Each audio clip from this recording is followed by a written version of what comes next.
All right, woodworkers, what's going on? Another new video today. This one's not a project video, but it's going to be a bit of an unboxing, setup, and initial review of a new tool in the woodshop, one I'm super pumped to have, one that I've been back and forth on getting for a long time and finally just pulled the trigger. So it is a Grizzly 9-inch benchtop bandsaw, specifically the G0803Z. So I went with a benchtop portable bandsaw because, like everything else in my shop, it needs to be small and it needs to be able to fit on the table. And I was really back and forth between that because the primary reason I want this bandsaw is to be able to take my cutting board blanks, which are usually 4x4 or 1 3/4 inches thick, and then I want to be able to resaw them to, let's say, 3/4 inch, 1/2 inch, or even up to a 1/4 inch or smaller if I can. And I think the general consensus is that portable benchtop bandsaws do not have enough horsepower, nor do they have the right blades to do so. And I think that consensus still stands, and I'm just hopeful and am going to force the issue. I couldn't find any reviews, anything like that online, any videos on YouTube of people even attempting it for something specific like a cutting board blank, not too intensive. So I'm going to do it in this video. We're going to figure it out. Let's unbox this thing.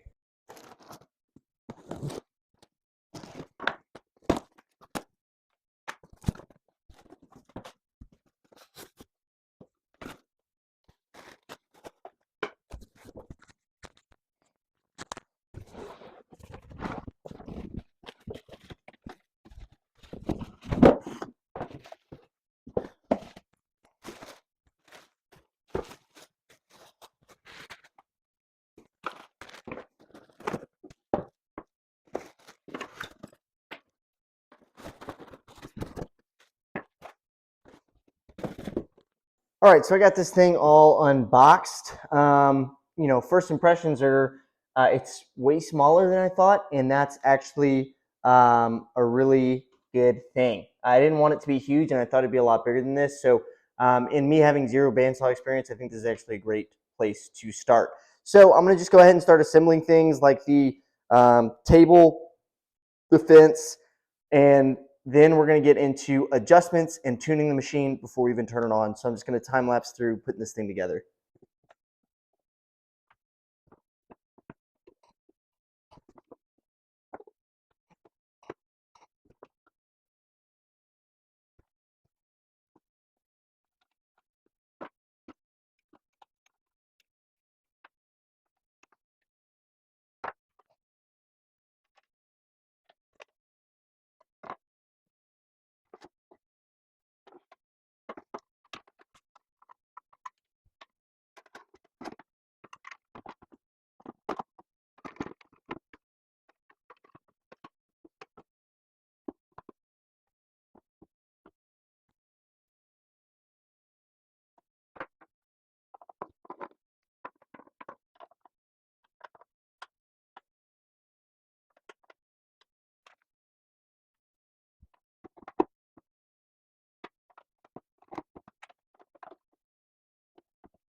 Okay, so we've got to make several adjustments to a bandsaw when we first set it up, right? So the first thing we're going to do is ensure that the blade is properly tensioned.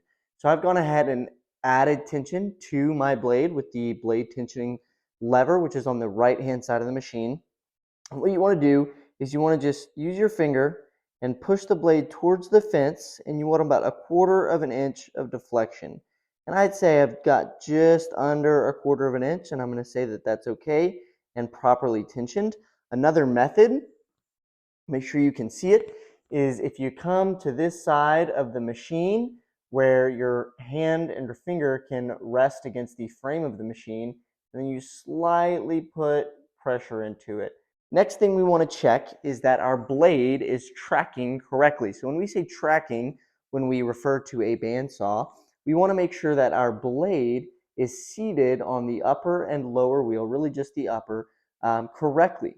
And so there are different ways to do this, but the method that I think I've seen as most popular is having the center of the blade or the back edge of the teeth on the center of the wheel. So how you test that is you apply tension to your blade, and then you slowly rotate the wheel and make sure that that blade is tracking correctly and stays centered in the center of your wheel. If not, there is a tracking knob moving around here, right here on this side of my machine, as I steady the camera. And what you would do is you would take one hand, your left hand, and spin the wheels, and your second hand would slowly turn either clockwise or counterclockwise this knob to adjust where that blade sits along the wheel. You want to do it slowly because it's kind of a micro adjustment, fine adjustments, right? Too big of turns will make too big of a deflection in where that blade sits on your wheel.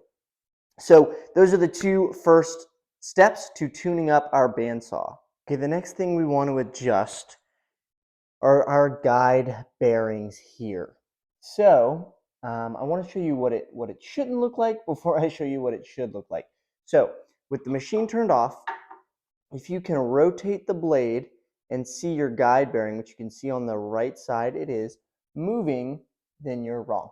Okay, so we're going to adjust that. Another thing you want to look for, and this one's really hard to see because it's super close. Let me see if I can zoom in about as much as I absolutely can here.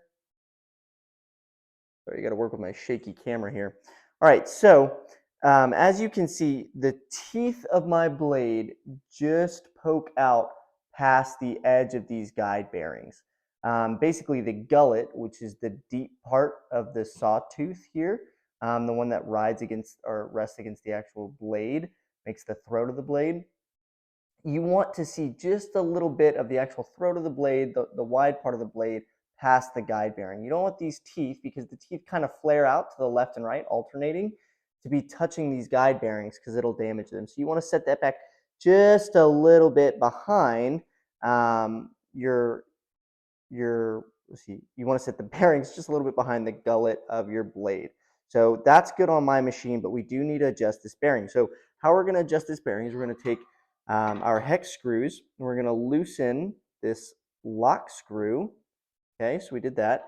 We're going to take a flat tip screwdriver, and we're going to rotate counterclockwise, brings us out. So if we go counterclockwise, then you want to just be touching. There you go. So that when I rotate the blade, it's not actually touching the bearing or causing it to turn. So we're going to go ahead now and lock that lock screw back in. Hard to do with a camera right in the middle of really my field of view. Okay, there we go. And now we need to adjust the back bearing as well. See if you can see that if I turn you. Because it's actually, see, not great camera skills, but bear with me here. It's actually pretty far away. So we're going to go ahead and adjust that one too.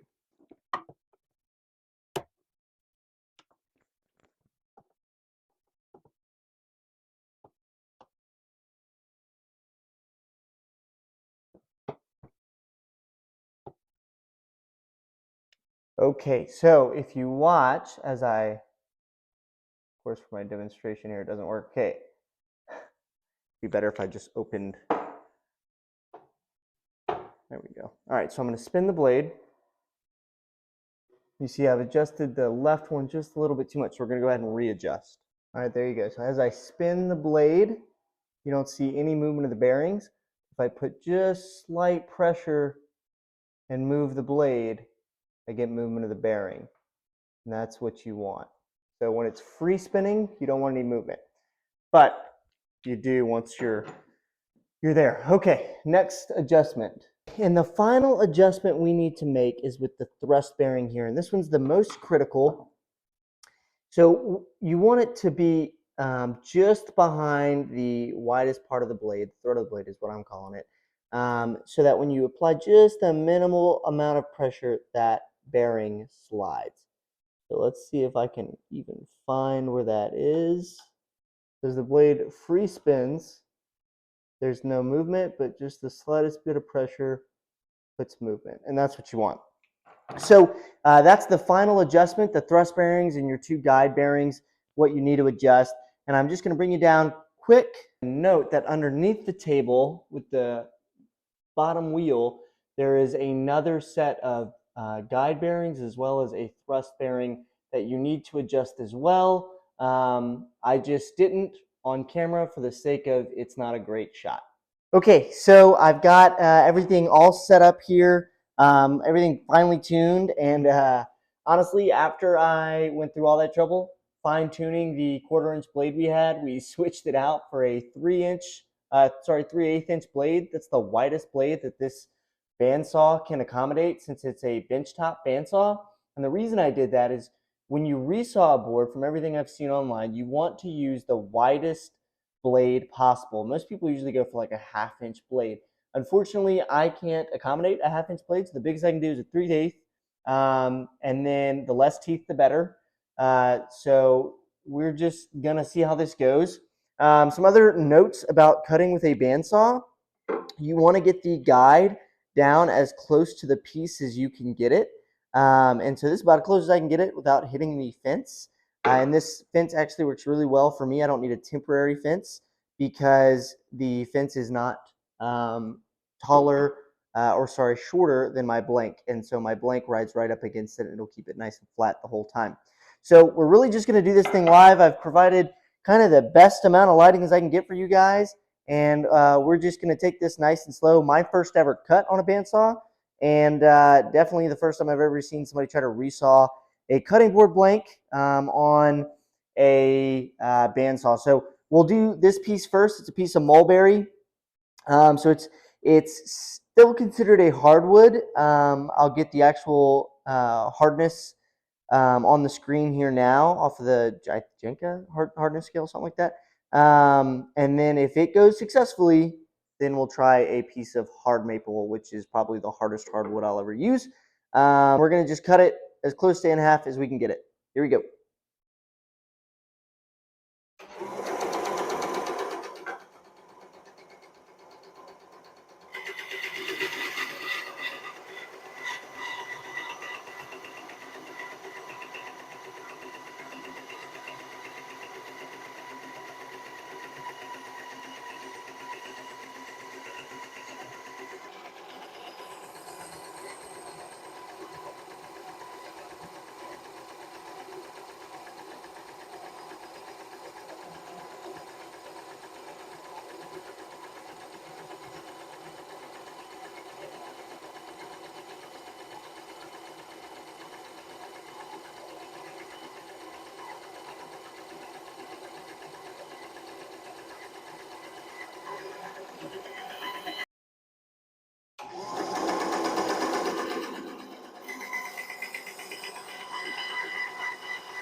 All right. Well, to answer the question of will it cut, I think we can say yes. It'll do it. It's not a very nice cut. Definitely would need to be run through the planer to get that parallel side, but it did cut it pretty uniform. Let's get my calipers out here. I'm just waiting to tell you guys the bad news. So on one end, we've got 0.35, and on the other end, 0.35. So it cuts square, and it cuts pretty uniform and parallel. So honestly, that's really good. The bad news is I don't think it works. And I'll tell you why. So this blade, let's see if I can zoom in real well on the blade. There we go. So take a look at that blade and tell me if it to you looks like we just destroyed a blade with one cut. I'm hesitant to touch the blade because it's probably still super hot. I don't know if you saw it on the video, but there's quite a bit of smoke, which means there is friction somewhere, which is to be expected. But I really thought it might be able to cut through like an inch and an inch and 3/4 piece of wood a little bit better. There's not a lot of horsepower in this thing. In fact, there is 1/3 horsepower in it specifically, and I just don't think it's enough juice to to really do it. I think it dulled the teeth of the blade. It might be okay. I think it's just some sawdust that was in there. So actually, like if I rotate the blade a little bit, all that sawdust that builds up in the gullet there makes it look like I had worn down the teeth of the blade almost to the gullet. But if I just clean them off a little bit with my handy dandy gloves, see if I can get enough here. So I think it works. You have to feed really, really slow. I think that's true of any bandsaw. You have to feed really, really slow. You're really supposed to let the bandsaw kind of decide the feed rate as you go. You shouldn't force it. If you find yourself forcing it, you're putting too much of a strain on the bandsaw.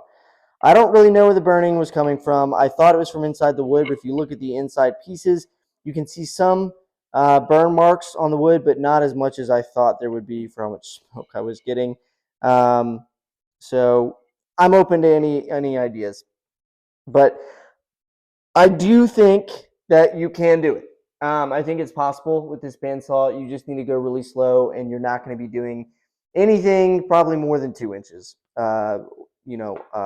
High. I want to say 2 inches high. Yeah, and I'm hesitant to test that hard maple just because of how slow that went. But I could, and we could know for sure.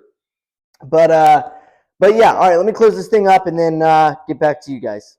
Okay, so a little bit of a discombobulated review.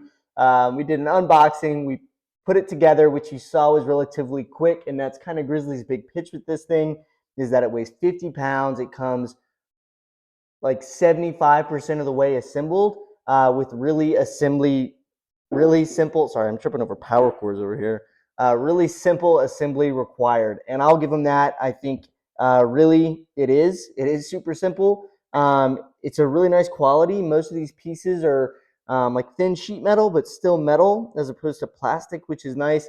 The table is aluminum. I don't love that. And the fence is definitely aluminum. You just don't get good tables and fences on these tabletop bandsaws, nothing cast iron and nothing like a rack and pinion fence. You'll definitely have to get a standalone bandsaw if you want something like that.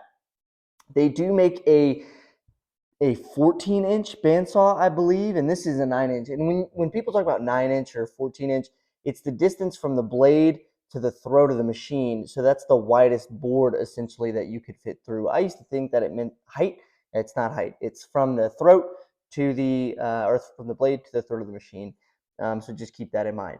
But all in all, I think it's impressive. I'm glad I got it for the price point that I got it at. I think it was a great addition to the shop. I bought it during Grizzly's kind of spring sale where it was quite a bit off, and then yeah, I think that makes it worth it. And even probably at the normal price point, depending on what you want to do with it, it could be worth it.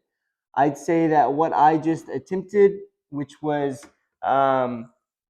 to resaw a 1 3/4 inch blade, probably as much as you're gonna get out of it. I don't think, and I'm just again looking at the teeth on the blade to see if any of them are dulled out. I don't think you're going to get anything more than that. And it was a struggle. Like, I'm not going to speed up in post edit or anything like that, the speed at which I was pushing that mulberry block through. It was slow. I mean, it took probably 5 minutes to get through that 18-inch piece. So, like I said, probably not something that you're going to do in mass quantity. The reason that I'm so eager to resaw a cutting board blank with a bandsaw as opposed to using the planer like I've done in the past is that one, the planer leaves snipe when you get too low and you run it too many times. Two, you waste so much material. So let's, for instance, say that I really did want a 1/4 inch piece, and this is about 1/10 of an inch over 1/4 inch. I would have had to waste that much mulberry, and really more, because I'm going to have to plane this down a little bit more to get it to 1/4 of an inch, but that much of the wood to get down. So I would have taken a piece originally this big to walk away with something smaller than that. And at this point, I can, cut this one down to 1/4 of an inch as well. And then even though I've still wasted half of the 4/4 piece that I started with, which is 1 inch, I got more yield out of it than I would have if I had only planed it. I'm kind of a long way of saying that, but I'm in this to save wood, and I think this will let me accomplish it. I think I could cut this even thinner to get 1/8 of an inch, which I can't do on the planer, and that would be good. And then I think I'd have to use the joiner to kind of get the rough edges out that the bandsaw will leave. So more to follow. This won't be the last time that you see me use this tool in the shop, especially when making cutting boards. So we'll kind of get more familiar with it, hopefully learn some things about it. But what I wanted you to get out of this video is seeing the machine, going through the steps to tune a bandsaw, and that'll work on anything, whether it's a floor standing or a benchtop bandsaw. And then I wanted to test it, just kind of jump right in with what I really bought it for, which was resawing those cutting board blanks. And we're going to use it in a project tomorrow. So that doesn't involve cutting board blanks or cutting boards. So that'll be neat to see as well. And that'll be really what a bandsaw is meant to be used for. So, hey, thanks for watching, everybody. I really appreciate all the support over the last couple of weeks and months, even as the channel's been a little bit slow. We've still continued to grow, and I really appreciate that as I kind of navigate through getting videos out and getting quality content for you guys. So thanks for watching. Like, subscribe for more. As always, this has been 5 o'clock Woodshop.